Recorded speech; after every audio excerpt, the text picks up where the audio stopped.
Welcome to Destination Marriage, a podcast about successfully navigating the winding roads of marriage. Whether you are looking to get married, you are engaged, newly married, or have been married for years, we want to share with you how we have successfully navigated those winding roads over the past 18 plus years. Join us on this journey as we discuss real life experiences, both highs and lows, and what we have learned along the way. Happiness, grace, passion are some of the things we all strive for in marriage, and we invite you to take this journey with us. Welcome to Destination Marriage.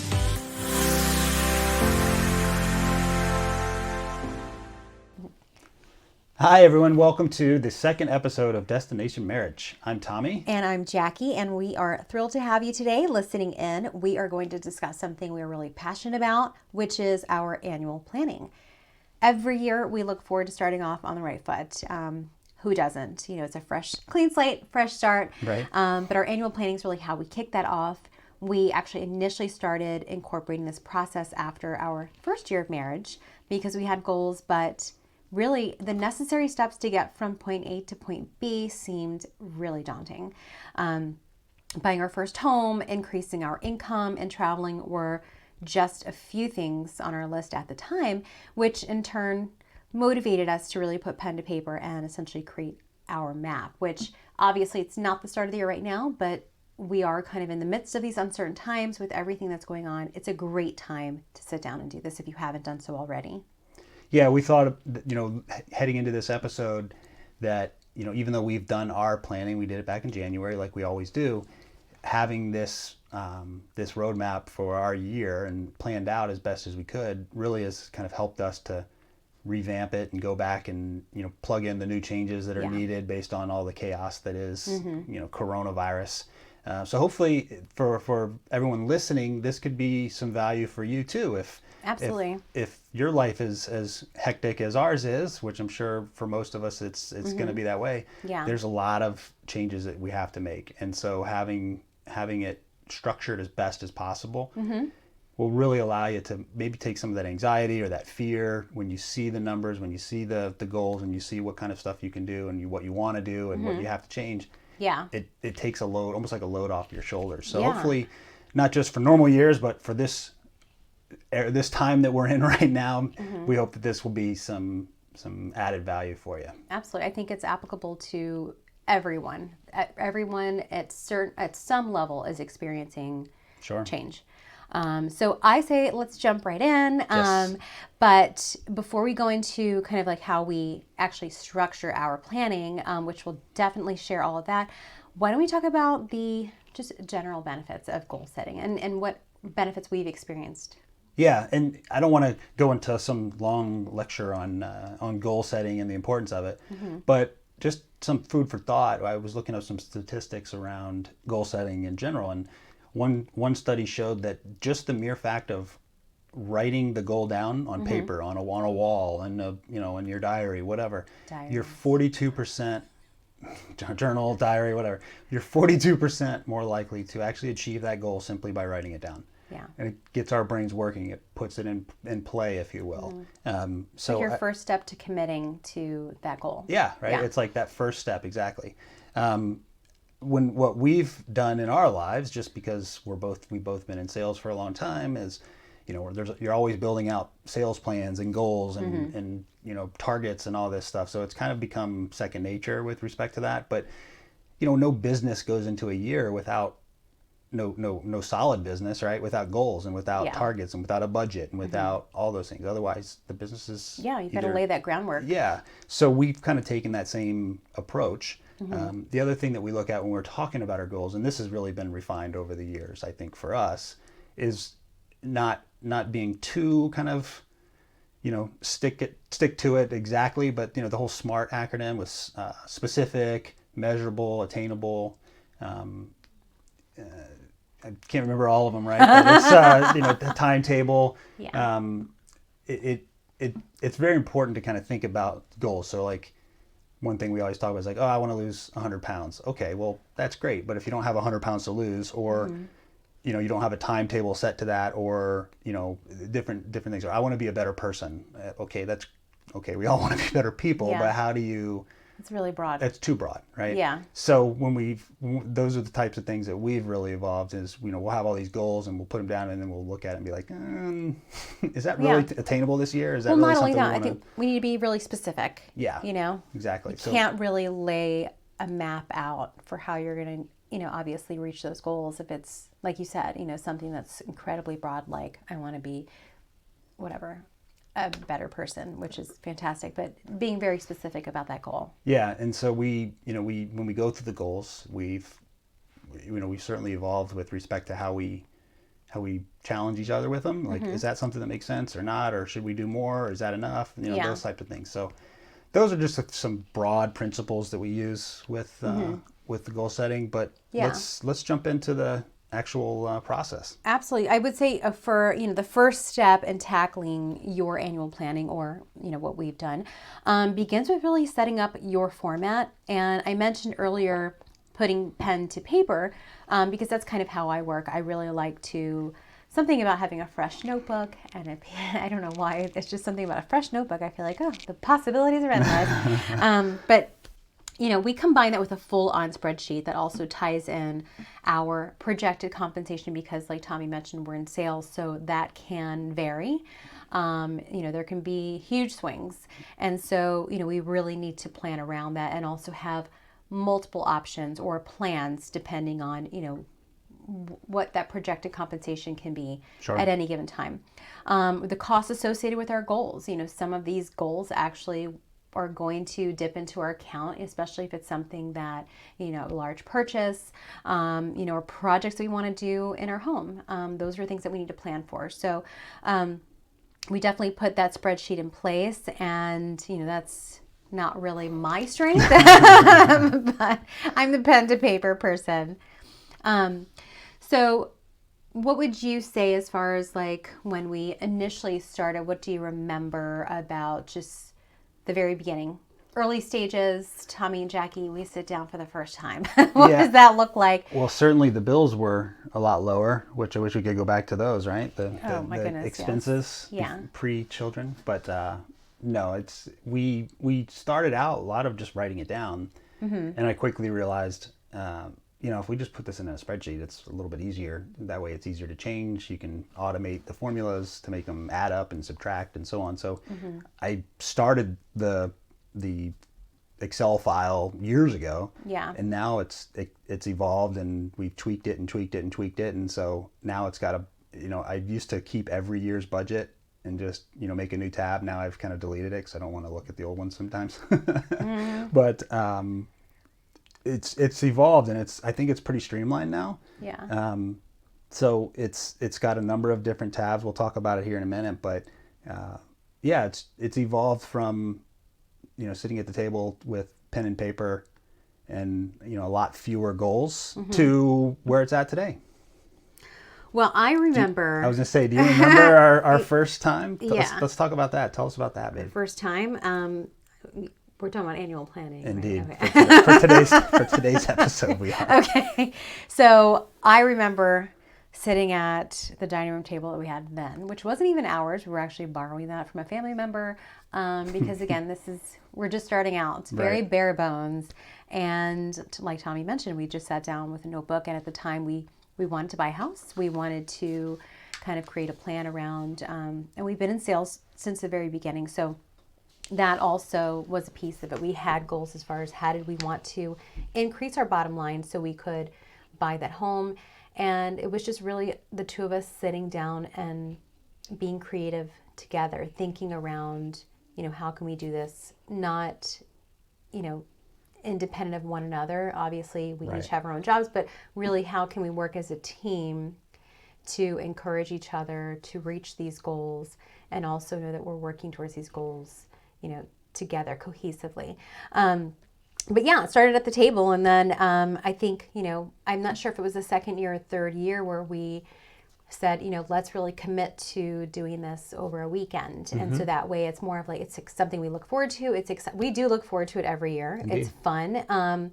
We make it fun. We always try to go somewhere, and that way we're not distracted by, daily responsibilities or other family members. It's just us, our goals, and wherever we're at that time, if it's a winery or a spa where we can, maybe enjoy some downtime as well. Yeah, that's what we found. Going away was hugely beneficial, and that's had a lot of different looks. But we always try to stick within kind of some guidelines that we feel have been helpful for us as far as making it intentional and focused on, like you said, focused on the actual goal planning process, not just going away for a weekend. So a couple things that we always look for, and sometimes it's been one night, right? Sometimes it's two. Sometimes it's two, but it's typically, at least one night. Yeah. And it's always a drivable. We're not, going to spend that money on a flight and go somewhere else. To sit and plan. Yeah. Yeah. So it's always within like a 2-hour radius. We've done bed and breakfasts. We've done one night at a hotel. We've done 2 nights. It really just depends on, we try to change it up. We've repeated a couple places, but we do try to change it up. Yeah. One of the nice things is for us is within 2 hours we've got like the Outer Banks, so it's off season. So last year we stayed at that really nice place, off season prices. Yeah, or we've done a vineyard and we've done a spa, and we've done little things that are, like Tommy mentioned, we're only a couple of hours away. We are in a good location to do that, but I think it really helps us to, like you mentioned, we want to be intentional about that time, and because it's just so much more difficult if you're home. You're going to get up from the table. Oh, let me go throw some laundry in. Oh, let me, And we definitely don't bring the kids on this one. No, absolutely not. I mean, I think it's great now that our kids are older to, show, and they know that we do this every year. It's fantastic. You should definitely, if you're incorporating this now, and share this with your kids so they can start planning their goals. But it's definitely something that's just for us too. Yeah. And a couple of things that we've found to be hugely beneficial for us, if you do partake, we always bring or order a lot of wine and just sit and sip all afternoon. It's typically the winter, it's cold, so we're able to find a place with a fireplace and we just have a fantastic afternoon talking about it helps our the goals. creativity. That's right. To flow. Yeah. But it's a very intimate time. You're talking about your passions, your dreams, your goals.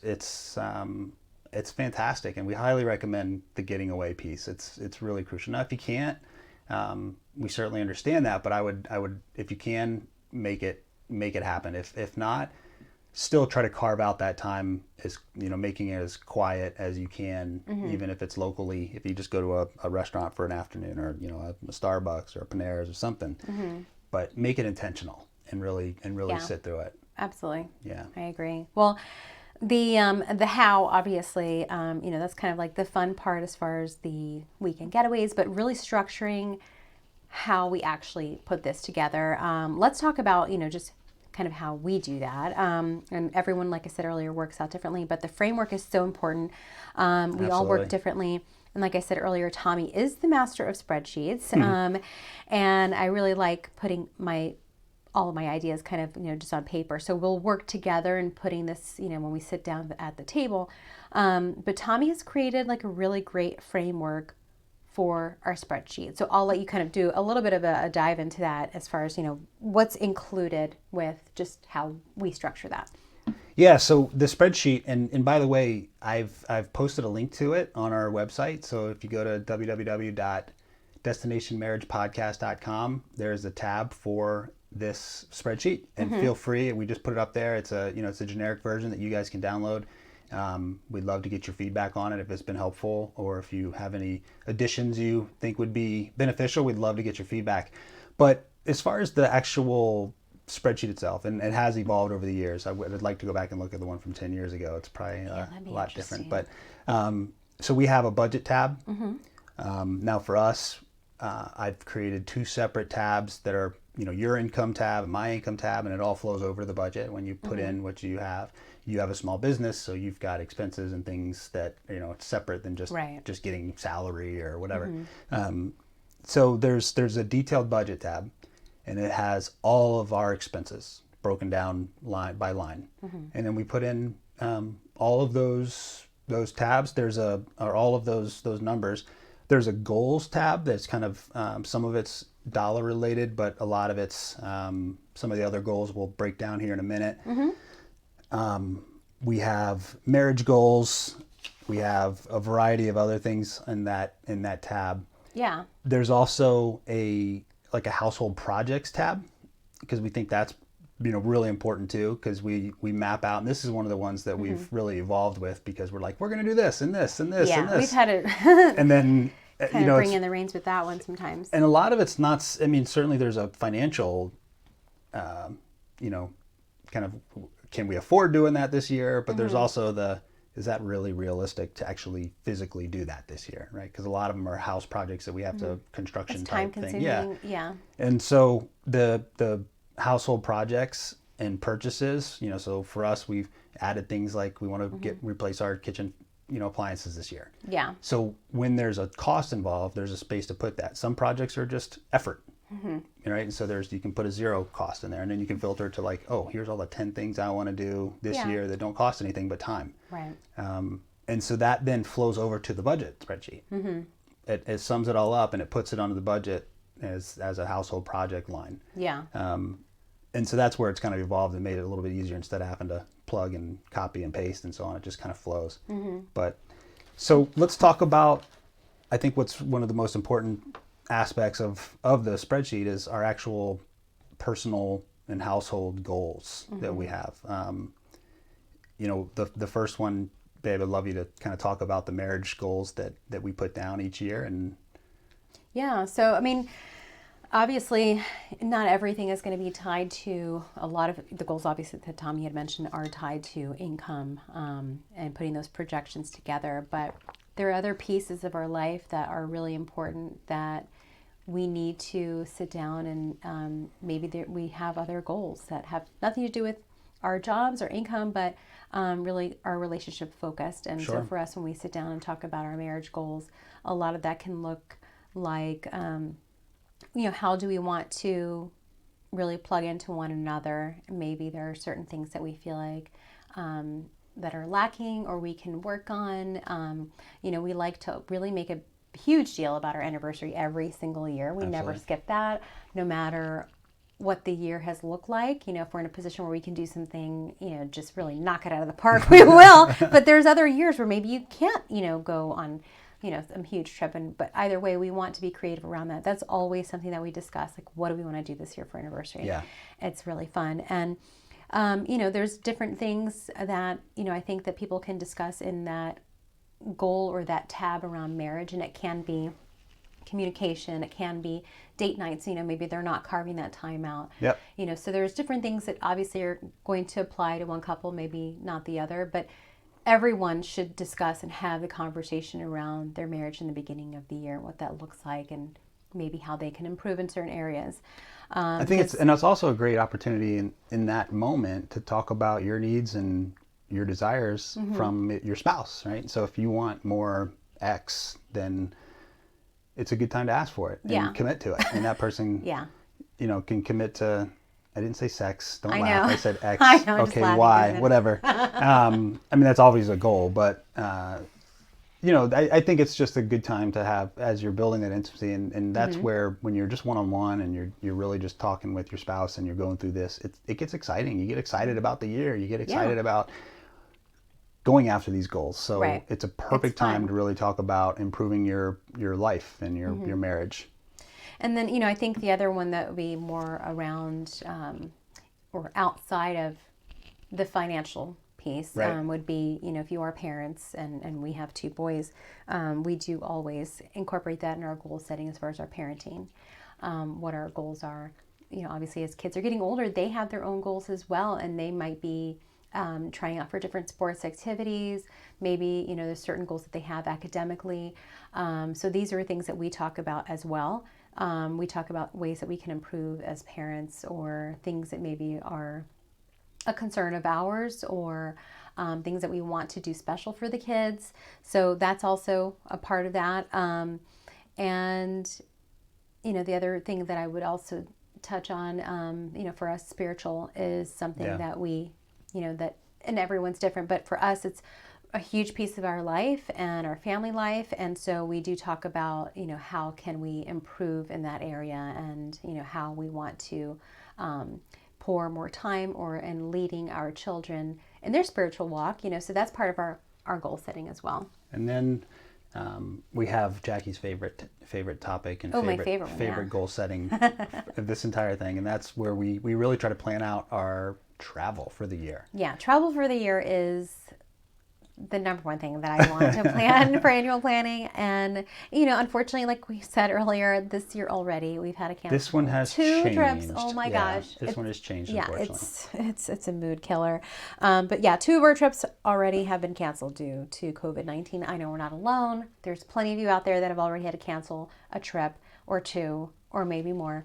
But travel is a huge thing that we focus on for annual planning, because a lot of that also ties into income, the budget, the timing, if you have kids in school, if you need somebody to watch your kids, and then also if you have, I own a small business, so for me, I have the flexibility, but not everyone's in that position. So, focusing on schedules, the timing of when you can actually leave work, what projects you have in front of you at work, those demands. So there's a lot that actually goes into travel. And this is fun too. It's like we actually talk about where we want to go, whether it be a weekend getaway for us that we're going to fly or drive to, take the boys, a family vacation. A couple of years ago it worked out well when we planned this out at the beginning of the year, when we kind of combined, because we went on a little bit bigger trip than we normally go on. So we kind of mapped that out at the beginning of the year.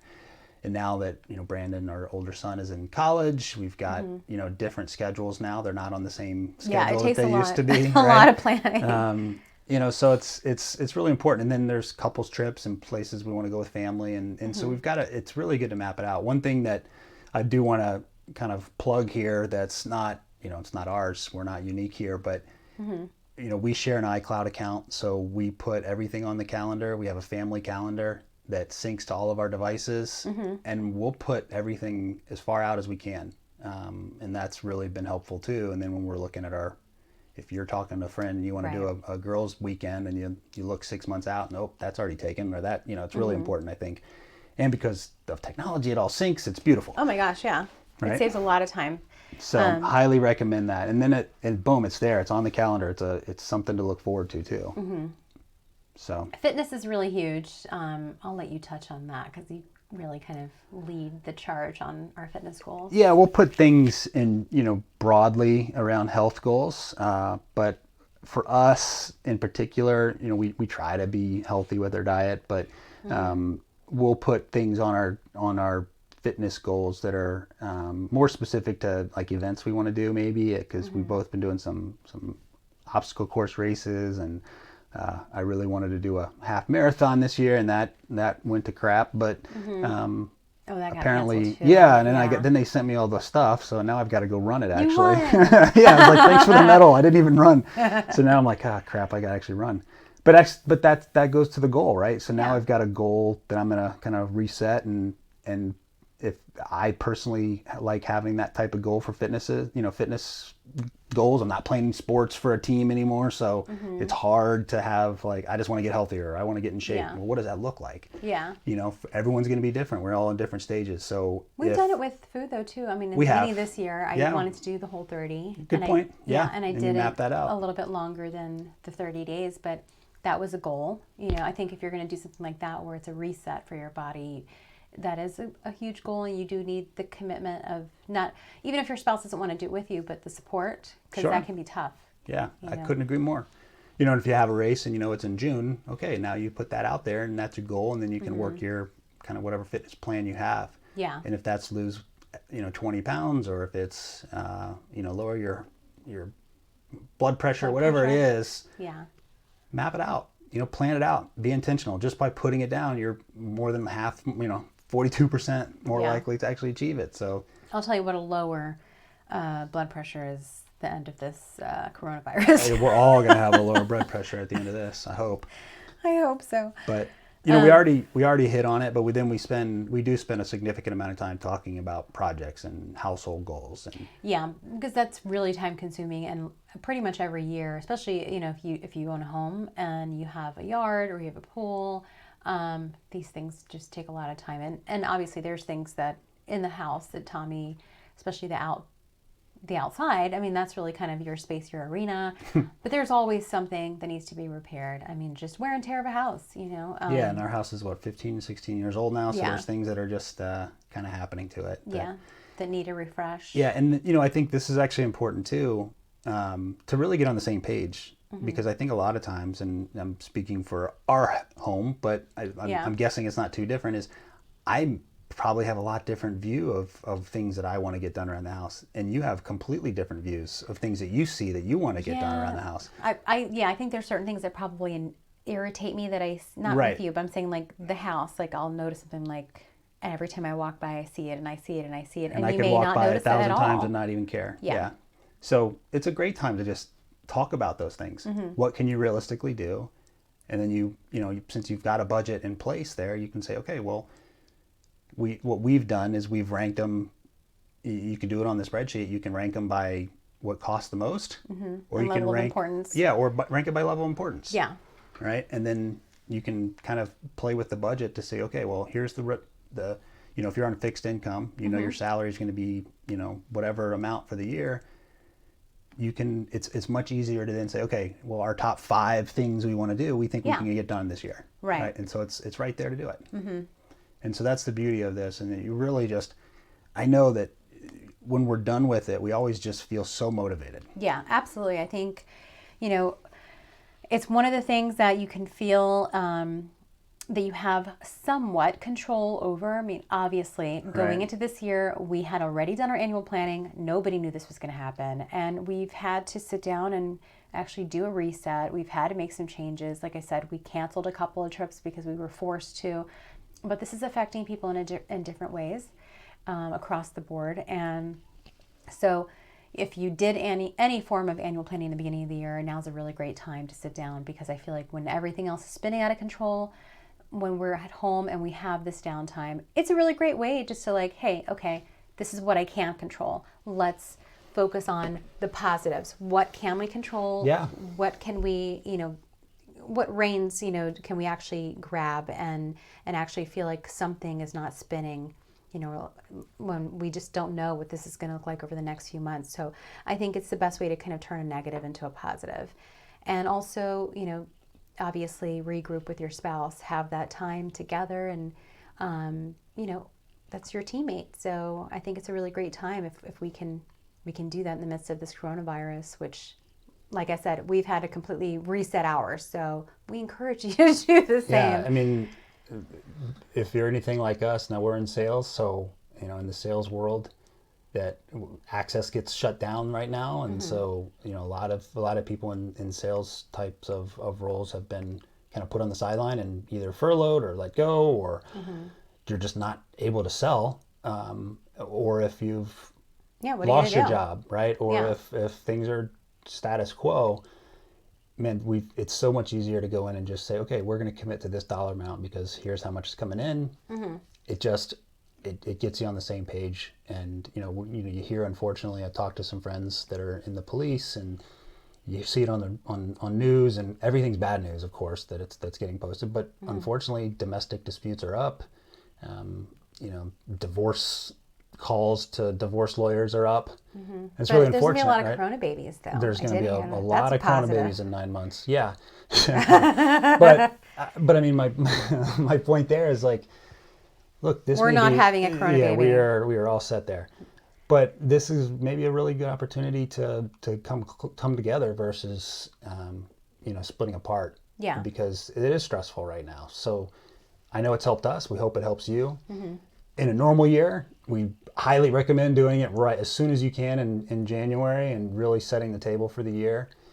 We've found it over the years. It's been great. A lot of our friends and family have kind of adopted this and incorporated it in their own version. I mean, your nephew got married last year, and they were so excited to do their annual planning in January. They did their first one this year, which I'm sure they're obviously probably having to maybe make some changes now, like everybody else. Right. And we hope that, maybe next year when we have this conversation about our annual planning for 2021, still don't even know what that's going to look like or when this is going to end, but, hopefully we'll be stepping into the year in a different place, and being able to really attack maybe some of the goals that we've maybe had to push pause on this year, just because we're not able to leave our homes and travel or whatever. And of course, it's affected our income, but we still really want to say that ultimately, while you're home right now, when you have this downtime, this is a really fun thing to do. It is a positive thing to do, regardless of the situation. You can at least feel like, okay, we can get on the same page together. It's part of that communication and just connecting with your spouse. Couldn't agree more, babe. Well, that wraps up today's topic.